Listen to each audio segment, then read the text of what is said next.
Hello guys, kilala niyo po ba itong halaman na to or damo na to?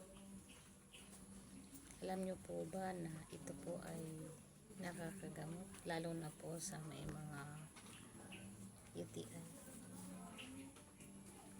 Maganda po ito. Ang tawag po dito itong damo na to or halaman na to, ang tawag po rito ay pansit-pansitan.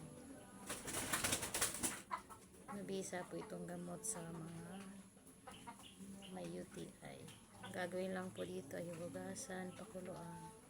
Tapos yung pinagpakuluan, ito po ay iinumin. Aprobado ko na po ito kasi ito nasubukan ko na po itong medyo gumaan ng pakiramdam ko. Tsaka nabawa na anong UTI ko, gumaling. Kaya sa may mga UTI dyan, kung gusto nyo rin gumaling, try nyo po ito. Ito naman ay sansa lang po ito tumutubo.